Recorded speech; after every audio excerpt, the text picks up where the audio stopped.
안녕하세요. 이사야서 7장입니다.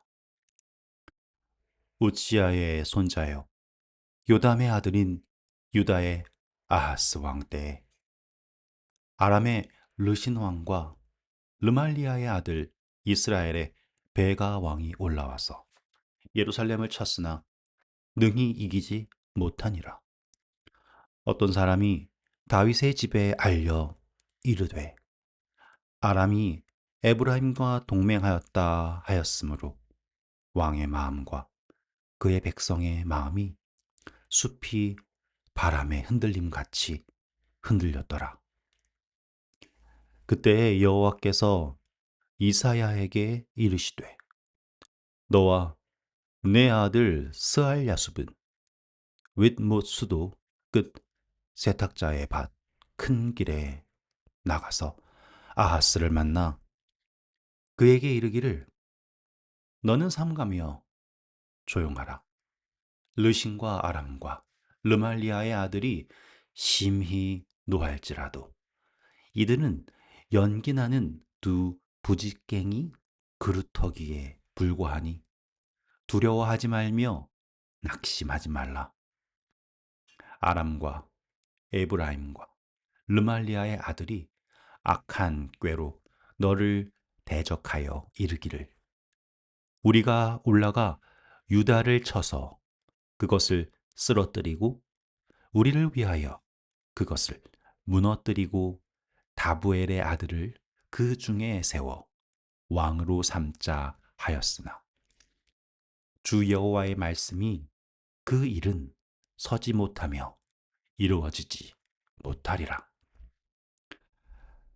대저 아람의 머리는 다메섹이요 다메섹의 머리는 르신이며 65년 내에 에브라임이 패방하여 다시는 나라를 이루지 못할 것이며 에브라임의 머리는 사마리아요 사마리아의 머리는 르말리아의 아들이니라.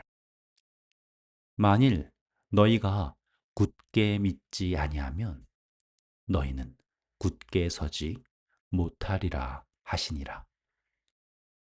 여호와께서 또 아하스에게 말씀하여 이르시되 너는 내 하나님 여호와께 한 징조를 구하되 깊은 데에서든지 높은 데에서든지 구하라 하시니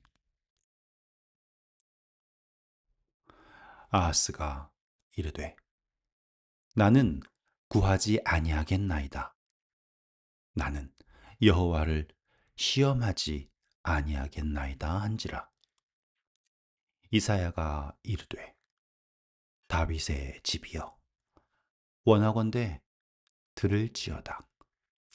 너희가 사람을 괴롭히고서 그것을 작은 일로 여겨 또 나의 하나님을 괴롭히려 하느냐.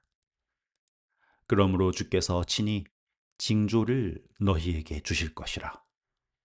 보라, 처녀가 잉태하여 아들을 낳을 것이요 그의 이름을 임마누엘이라 하리라. 그가 악을 버리며 선을 택할 줄 알 때가 되면 엉긴 젖과 꿀을 먹을 것이라. 대저 이 아이가 악을 버리며 선을 택할 줄 알기 전에 내가 미워하는 두 왕의 땅이 황폐하게 되리라. 여호와께서 에브라임이 유다를 떠날 때부터 당하여 보지 못한 나를 너와 내 백성과 내 아버지 집에 임하게 하시리니 곧 아수르 왕이 오는 날이니라. 그날에는 여호와께서 애굽 하수에서 먼 곳에 파리와 아수르 땅의 벌을 부르시리니 다 와서 거친 골짜기와 바위 틈과 가시나무 울타리와 모든 초장에 앉으리라. 그날에는 주께서 하수 저쪽에서 세내어 온 삭도 곧 아수르 왕으로 내 백성의 머리털과 알털을 미실 것이요 수염도 깎으시리라. 그날에는 한 사람이 한 어린 암소와 두 양을 기르니 그것들이 내는 젖이 많으므로 엉긴 젖을 먹을 것이라. 그 땅 가운데에 남아 있는 자는 엉긴 젖과 꿀을 먹으리라. 그날에는 1000그루의 은 1000개의 가치가 있는 포도나무가 있는 곳마다 찔레와 가시가 날 것이라.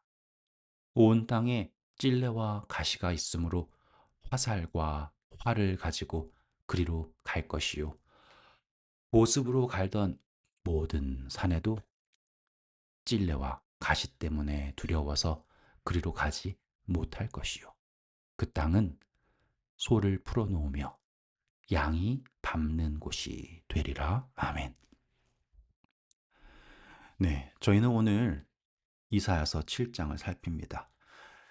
여러분이 이사야서 7장을 생각하시면 가장 먼저 떠오른 것이 바로 처녀가 잉태하여 아들을 낳을 것이요 그의 이름을 임마누엘이라 하라라고 하는 14절일 것입니다. 하지만 이것을 여러분들이 어떻게 읽는가 또는 해석하는가에 따라서 참 다양한 이해가 될 수가 있어요. 저는 물론 마리아가 처녀로서 예수 그리스도를 잉태하고 성령으로 잉태한 것이 예수님의 그 인성과 동시에 신성을 설명한다라고 하는 것에 동의합니다. 그것도 믿고요. 하지만 여러분들이 이 임마누엘을 그저 마리아가 예수님을 잉태한 사건에만 국한시키시면 성경에서 하나님께서 우리에게 주신 더 값진 보화 같은 그러한 비밀들을 놓칠 수 있게 됩니다. 먼저 이 처녀라고 하는 단어예요. 제가 신학적으로 막 이것을 파고들고 원어를 파고들고 그러고 싶진 않아요. 하지만 성경을 읽다 보시면 하나님께서 이스라엘이라고 하는 하나님의 백성을 언제나 처녀라고 하는 단어로 칭하십니다. 그런 것을 보았을 때 하나님께서 이 아하스 왕에게 너는 조용히 있어서 굳게 믿어야 된다. 그래서 굳게 서야 된다. 하나님이 너를 지키신다.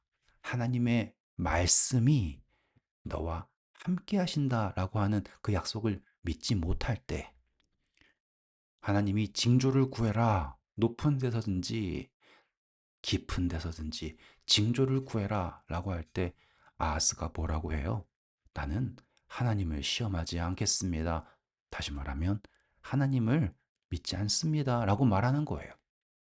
그랬을 때 말하는 게 뭐냐면 처녀, 바로 이스라엘 백성, 하나님의 백성이 결국에 생명을 얻어서 아들을 낳을 건데 그것은 그 아들의 이름은 무엇이다요?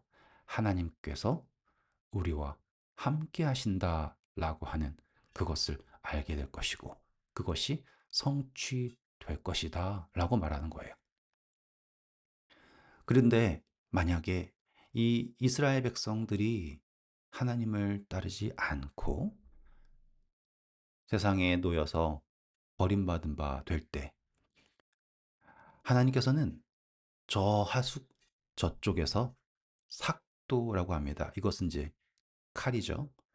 그래서 백성들의 머리털을 다시 말하면 영광을 제하신다예요.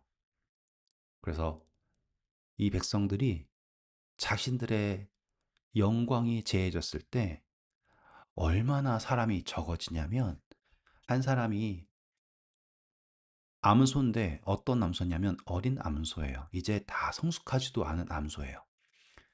그런 암소를 기르는데 그 젖이 많다라고 하면 아, 좋은 암소다가 아니라 그것조차 소비할 수 없을 만큼 적은 사람이 남아서 여러분 젖이 그러니까 우유가 많이 남으면 그걸로 치즈를 만들든지 뭐 요구르트를 만들든지 하잖아요. 그런 것처럼 그 땅에 남아있는 사람들이 너무 적어서 어린 암소 하나에서 나오는 젖으로 엉긴 젖을 만들고, 그리고 그 땅이 너무나 황폐해서 보습으로 갈던 산, 다시 말하면 너무 땅이 부드러워서 쉽게 쉽게 땅을 갈 수 있던 그 산이 찔레와 가시로 덮여서 아무것도 할 수 없는 버려진 땅이 될 것이다 라고 하는 말씀을 하신 것입니다. 그러면 오늘 여기가 여러분들이 이 7장이 말하는 것은 그저 마리아가 예수님을 잉태한다 라고 하는 그 사건만을 묘사한 것이 아니라 하나님께서 오늘 우리에게 굳게 믿어야 한다. 굳게 믿는 것이 우리에게 유일한 구원의 희망이다 라고 하는 그 호소와, 그렇지 않을지라도 하나님께서는 결국 우리에게 임마누엘이라고 하는 것을 보이실 것이요.